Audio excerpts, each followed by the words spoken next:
Hi, I'm Carrie Ann. Today I'm talking with Jenn Gaudreau, personal brand photographer.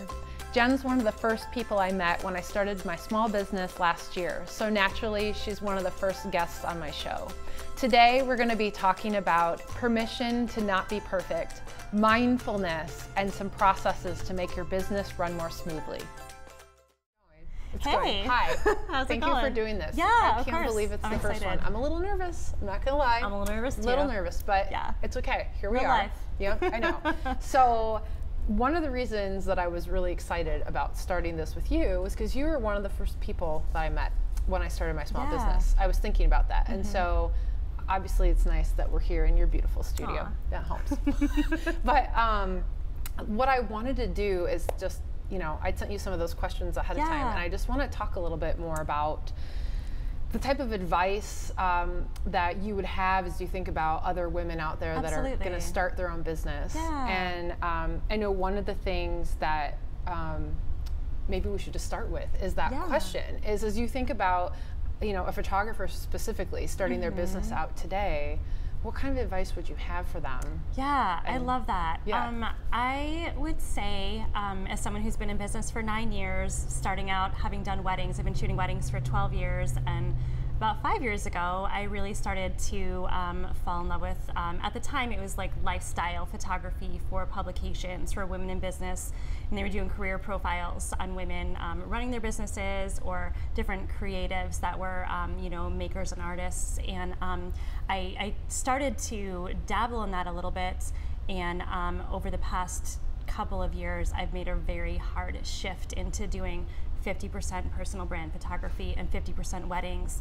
And it's been kind of a roller coaster in a lot of ways. And a lot of people think that like when you're in business a certain number of years, you just kind of have it down after a while.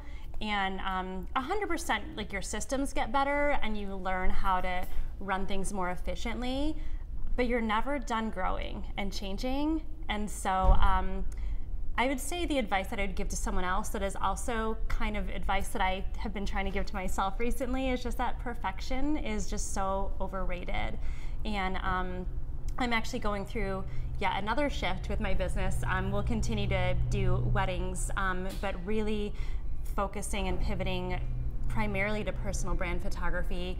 But even the way that I'm putting that out there in the world is shifting, which is really interesting as someone who is helping other people with their brands. I'm in the middle of making all of these changes and figuring out like, what is my new brand? What is my new presence? What is my new message? And really letting go of that perfection has been really important, and not getting so caught up in what I think my brand should be, or even what I think my personal identity should be, but just genuinely embracing who I am and what that evolution looks like. That's awesome. So when you say that, I really love the idea because, you know, I haven't had my business that long either, so I learned from most of my friends.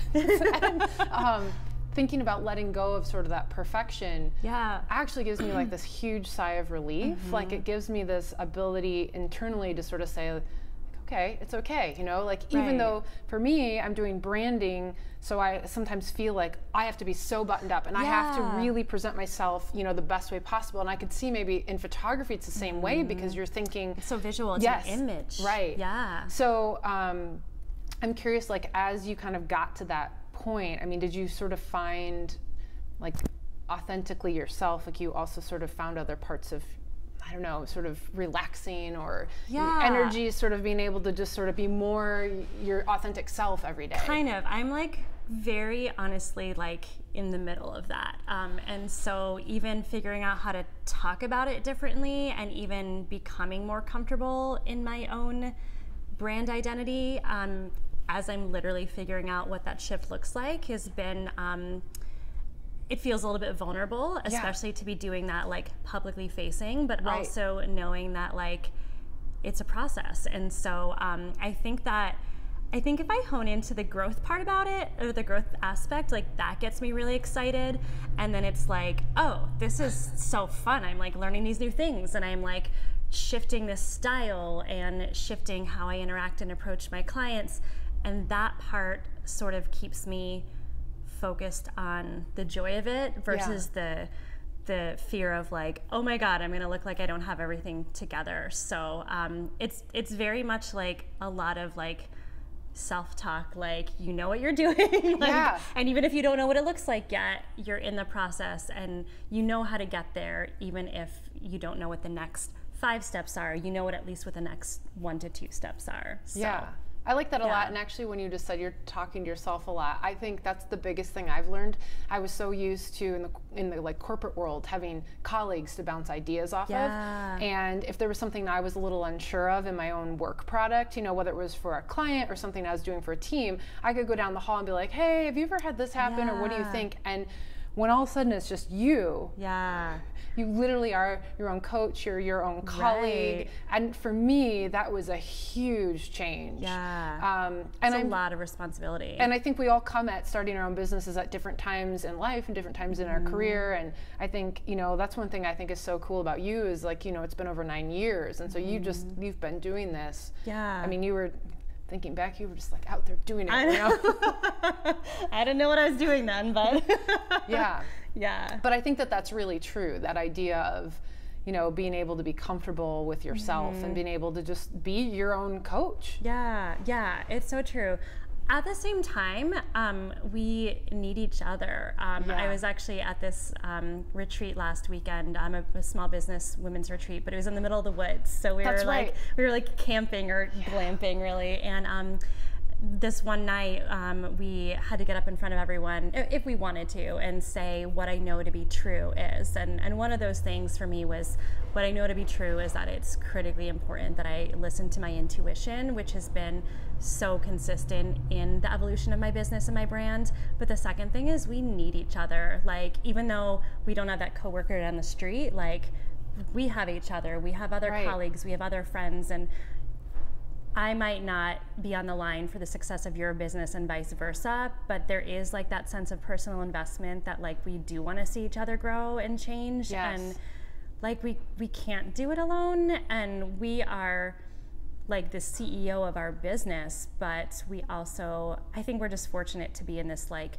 new era of like having a lot of other female business owners that we can connect with and like go to advice for, go to for advice and like just process some of these transitions with. So I for sure like would have given up a million times over had it not been for like amazing like community people like running businesses. So I agree with that. I agree with the total fact of that community aspect, you know, and I know that's like, that was actually one of the #1 things that I realized in the first year of starting out last year was this difference coming out of sort of the corporate world where there is just sort of by the very nature of the way it is competitive. It's not in every company, but it is certainly in the industry I was in. And so to come, overwhelming. And to come into a world where, you know, if you're going to do this and you're going to make it and you're going to be successful with your business, you really have no time for any of that. And so there's just no room for bullshit. And it's about community. And you really want to work with other people and learn from other people and discuss and get into the weeds on your business with people you know that you trust, but that you are building this community with. And that idea of, you know, I heard a lot, you know, community over competition, but it's so true. And that I think is pretty awesome. Yeah, there's different levels of it though too. Like you have like your inner circle that you can be like a little bit more vulnerable with, and then you have like the other people that you can still be real with and authentic with and still want the best for them. But you know, you're in the middle of building your own business where you want to have your differentiators and like stand out from the crowd while they are doing the same thing. So it's a very interesting thing to navigate, and to like navigate it wholeheartedly and to like be collaborative, but also realize it's okay to want to build my own thing and want to stand out. So it's a fascinating thing to continue to figure out what that looks like. But kind of back to your word of advice there, like through all of that, I love the idea that, you know, with all these kind of just subtopics that we're talking about. The idea of letting yourself have permission to not have it to be perfect. Totally. I think is huge. Yeah, and absolutely. I'm looking at my notes, my other favorite questions for you. So I'm gonna sip some rosé cider. Yeah, that's good. I know it's good. I wish that maybe someday it'll be advertised. We'll be advertising. We're not. We just love virtue cider. Okay, so yeah, one thing I was thinking about is, you know, when I help clients with branding, a lot of times I'm helping them really think through who their audience is and think about not just the demographics of the audience, but who they are as people. Right. And obviously when you're just starting out, there's a lot of assumptions that you have to make about that versus once you get going and you've had some clients that are sort of a dream client and you've had more than one, then you have some that you sort of realize, okay, maybe for whatever reason that wasn't quite the right fit. But one thing I'm just curious about is like when you've been working with clients over the course of your business, and I know you've sort of ebbed and flowed a little, what's maybe been a surprise to you? Yeah, that's a great question. So when I started out in the personal brand photography sphere, as I mentioned, I was doing a lot more like just lifestyle work, photographing bloggers, influencers, small business owners for a publication and for multiple publications. And so I would connect a tiny bit with the person I was photographing, but I would just kind of go into the space blind, and I would do some research on them, of course, but I didn't really have much interaction with them prior to that because the publications were doing all of the interview questions separately. And I found myself like really, like the first 30 minutes of being there, I would be like, tell me your story, like how did you get started, and like what lights you up about what you do, and that part of it ended up being like the thing that felt crucial for me to understand before I could even dive into photographing somebody in their professional environment and somebody that in a way that would communicate their approachability or realness. And so I think that I just had a lot of freedom in that space to develop those relationships. And the cool thing is some of those women and companies that I worked with back then, I'm still working with, which is really cool. But it helped me realize that in my own process that like that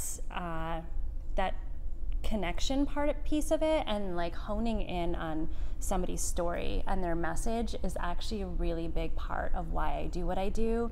And so as my business has grown and as I've gotten clearer on that very thing, if there's people that kind of just want me to like pop in and snap a couple photos and aren't willing to be intentional about the purpose behind them, it's not really a good fit. And it doesn't really matter like how exciting the opportunity is and how lucrative it might be. For me, I don't really feel like I can fully do my job and tap into what I'm good at unless I'm able to learn a little bit about like what makes that person tick and what makes that person stand out from the crowd, and like tell you know a little bit about like their background. And so I think that's a long version of saying. No, I love it. I love I'm very long-winded. I think my clientele has shifted a little bit to people who do care not just about a pretty image and about like you know, just a photo for Instagram, but my clients now are people that care about actually putting out a powerful message and creating content that is focused around whatever their brand message is. Yeah, well, and I think, you know, I like to use the word superpower, sort of what's your superpower? When I think about having been able to be photographed by you many times, I mean, one of the things that I love about you is that you ask such insightful questions. Oh, thank you. And I know there's been times that we've been together with other business owners and you'll be asking questions about something and I'll just sort of sit like, oh, yes, tell us more. Oh my gosh, so, I love that because I feel like when I'm around someone who's a good question asker, I feel like I'm that person like, oh, that was a good question. Let me log that one away. So that's great. It's fun that you've had that experience. Yeah, but I mean, I think that goes into what you're saying, that, you know, that for you getting to know the client and being able, in order to sort of deliver across the superpower, you know, the first part of it is getting to know them and to ask those right questions. Absolutely. So that then you're able to visually translate that, which that, you know, that is the medium you're working in. Totally. But that's interesting too, to, you know, kind of understand that what you've learned from that, if I kind of heard that right, was that there are times where there might be sort of you know, opportunities either with kind of the money that could be coming in or the type of situation where you think, oh my gosh, that's the type of thing I always dreamed I would get to do, and now here it is, and wow, I actually don't know if it's the right thing for me. And what does that feel like when that happens? Oh man.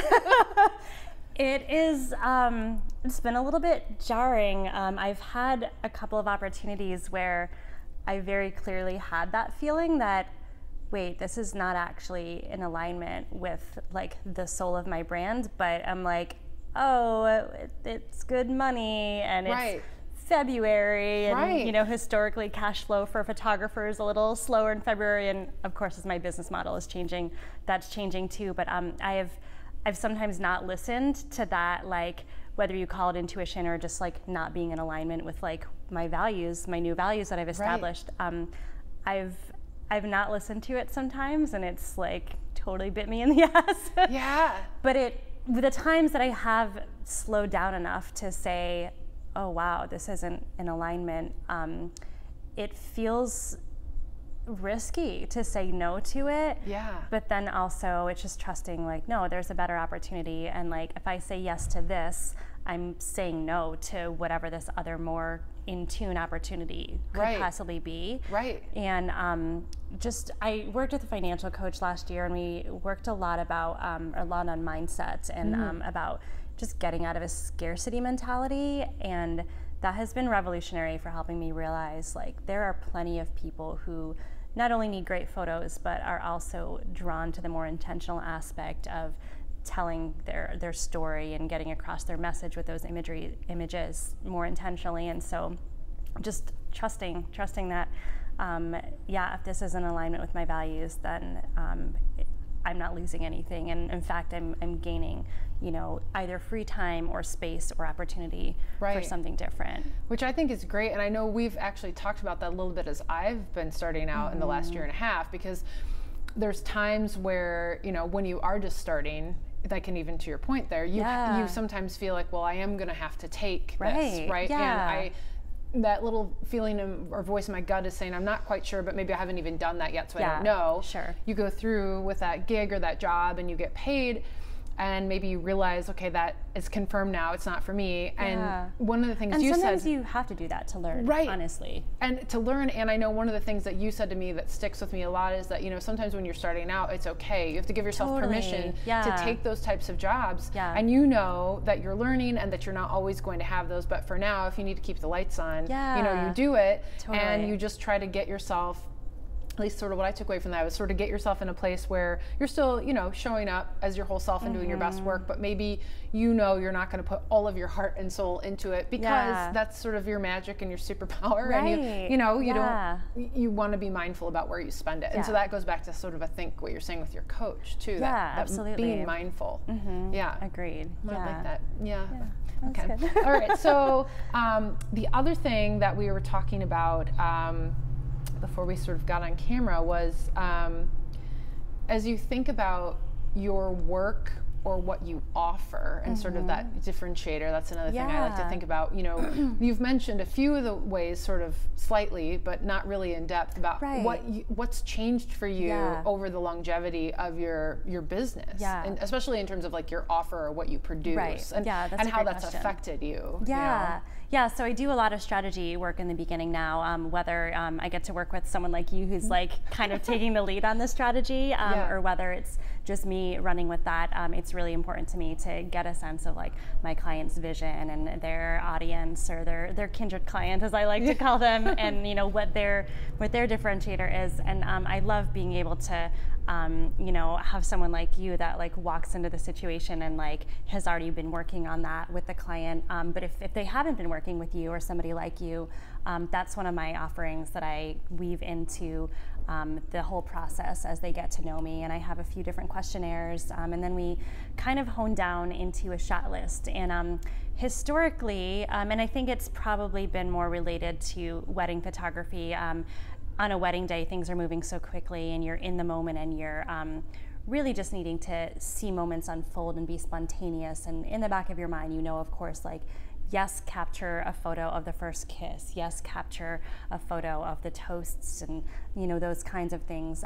But working off of a shot list in that sort of scenario is counterintuitive to like truly being able to capture the moment. But with personal brand photography, having that shot list is really important because everybody's brand is different and what they're trying to communicate is different. So, while some person might really benefit from the hands on the keyboard photo, that might not really work for like a lot of other different types of businesses, or some businesses might need, you know, their medium, like if they're just getting the, you know, having the photo shoot done for social media, but their website photos are fine, that'll affect the format that I shoot in, or, you know, the size or the cropping of everything. And so knowing what their needs are, both medium wise and then like what the actual concepts are, or something that I work with my clients on now to pre-establish ahead of time.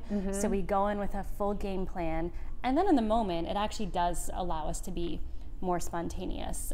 So in terms of practical offerings, the messaging, and then like planning out a visual strategy ahead of time. If they have a designer, I kind of talk with them and figure out like where exactly are these photos going on the website, what pages are on the site that, you know, need imagery and that sort of thing. And then after the fact, I'm working on a couple fun things.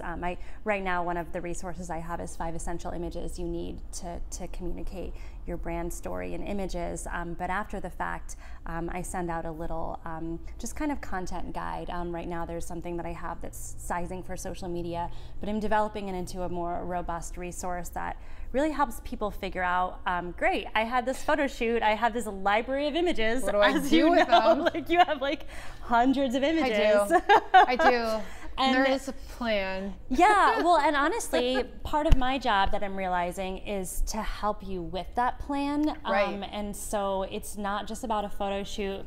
Here's your photos, good luck with that. Part of my job is helping you figure out how then do you use those photos. And so that's been a learning experience for me, realizing like, oh, not everybody thinks this way. And also, I'm almost like doing you a disservice by sending you away and being like, good luck with your journey, and not giving you the tools to figure out what to do with those images. Well, I do think that is it's a definite challenge now more than ever, because you can almost have paralysis. You get all these, I know because I've worked with you, right? So I've gotten all these beautiful images back and I have this huge gallery, and so it's great. It's like, okay, well, I'm gonna send an email, or I'm updating my website, or social media, okay, I'm set, I have what I need. But then the reality is, if you don't, kind of back to what you were talking about, if you don't have a plan and you don't start to build a process for yourself, whether it's for your actual kind of day-to-day running your business with your clients, to your point about sort of getting more buttoned up on that allows you to have more in the moment, real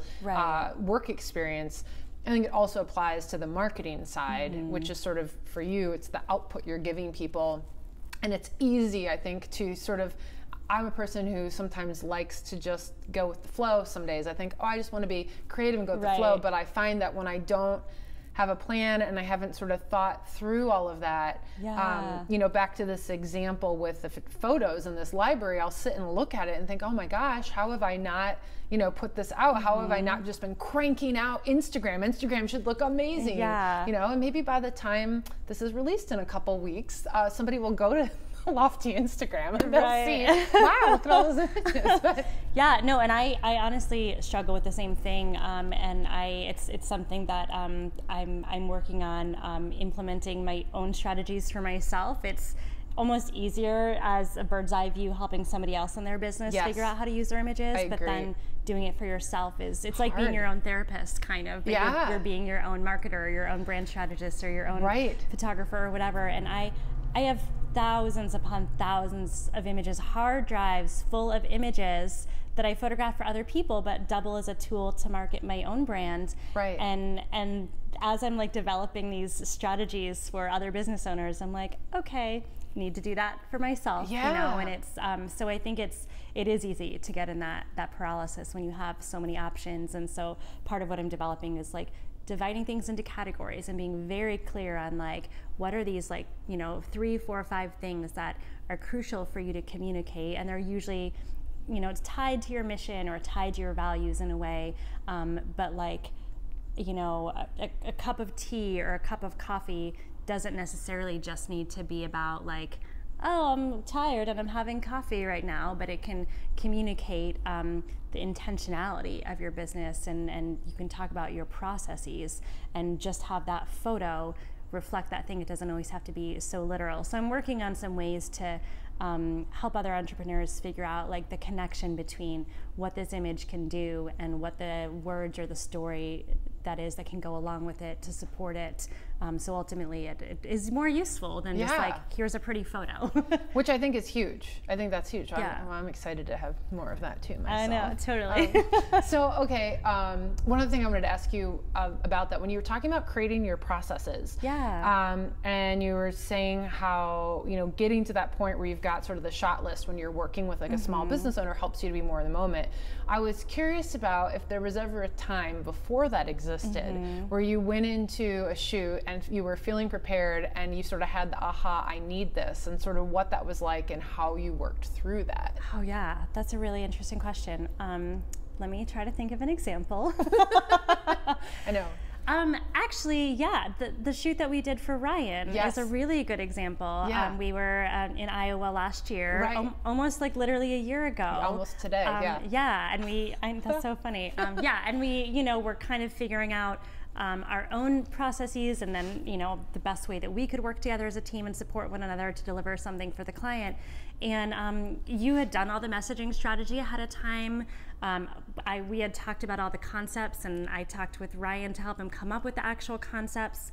But in the middle of the shoot, we didn't really realize, like, oh, we didn't understand his process enough that he has to be up at sunrise and like stay there throughout the whole day. And we're just like, we're just gonna show up and photograph everything and make sure that they, you know, accomplish these concepts. And, you know, he's in these different outfits, but we didn't really know everything that was really entailed in all of that. And we had, having a concept isn't enough. That specific shot list is super important. And even, you know, a couple days later, we did the food photo shoot, and I was really excited about the opportunity to see, like, what does this look like to work with someone who is like taking the lead on all of this. And so I think it was just a learning experience of what can we improve, but also just take it as that it's a learning experience. We don't have to, you know, beat ourselves up about it. Like it was part of just how it needed to happen to unfold.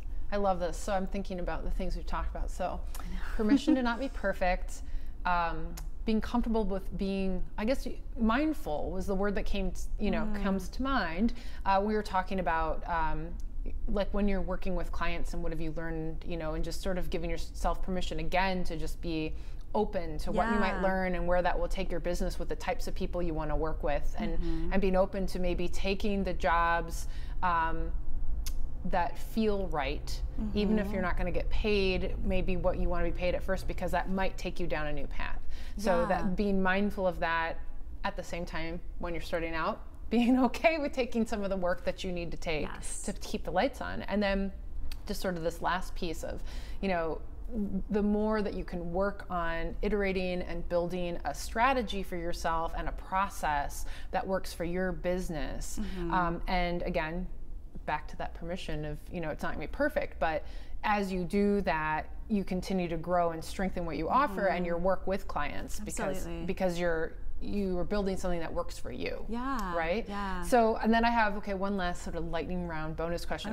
I want to know what's maybe one thing you're listening to or reading right now that you love and you want to share with me and everyone else. Totally. Okay. So, it doesn't at first seem like it's related to branding, but it actually totally is, and it's something that I'm going to be incorporating more in my own work. But there is this, I'm obsessed with personality tests, and I love the Enneagram, I love Myers-Briggs, and I just growing up, I always took those tests. My childhood best friend and I would, you know, just be like, oh, what'd you get on that? And we would compare it. Love those in the magazines. Yes.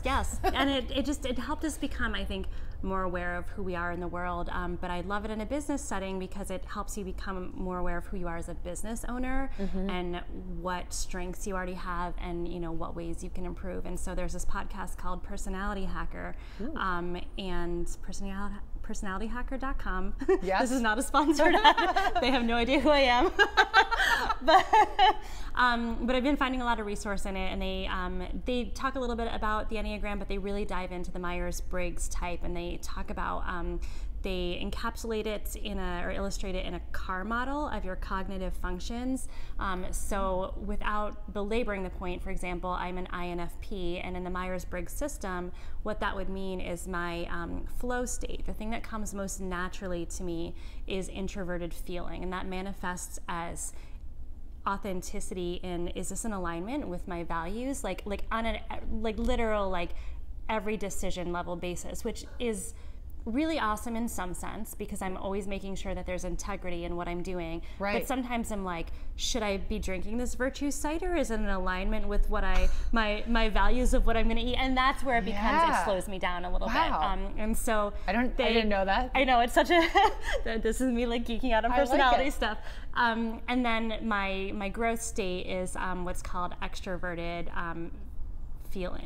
introverted feeling, extroverted intuition, and that's me getting data from the world, and that is exploring, going on trips, trying new things, and that for me is what catapults me most into growth. And so in my business, I have to learn how to take those risks and to do those things that are a little bit outside of the norm of what does come naturally to me. And then there's two other cognitive functions in this stack or whatever that I won't go into. But learning that about myself as a person, but as a business owner, has been really helpful. Yeah. But now I'm like, I want to figure out a way to incorporate this into my work with my clients. Yeah, cool. And maybe not going into that in depth of an analysis. Right. Yeah. And I'm not even qualified at this point to do something like that. But one of the things I most loved about working with my financial coach last year is she did do a couple quizzes to find out what my money personality was. Yeah. And she had that information about me just a little bit. Nobody can really fit into a box, but just to give somebody a sense of just how your relationship with money or your relationship with food or your relationship with whatever gives them a sense of how they can most be of resource to you. And so I want to figure out a way to incorporate that, even if it's just getting a little piece of the puzzle, so I can figure out how does Carrie Ann relate to this thing, and how can I be more of resource to you in the process of creating this holistic photo shoot and really this content creation that up levels your business versus just okay, let's come in and take some photos. So it's that sort of stuff really excites me, and to me it's part of someone's whole message, even if it's not their outward-facing message. It's part of their internal, things their tools that they're working with in order to be successful in the world. I love it. Yeah, that's great. Yeah. Okay, personalityhacker.com. Personalityhacker.com. We're just giving them a little plug. I know. Yeah, I love it. Okay, that's amazing. Okay. Well, this has been so much fun. I know. Thank you for being guest number 1. Thank you. We've made it through. I know. Actually, I feel like I definitely was more nervous in the beginning, but it was a lot more fun and chill than I thought. Yeah, I know. We'll see how it all turns out. But totally. Yeah. Okay, thanks. Aw, thank you.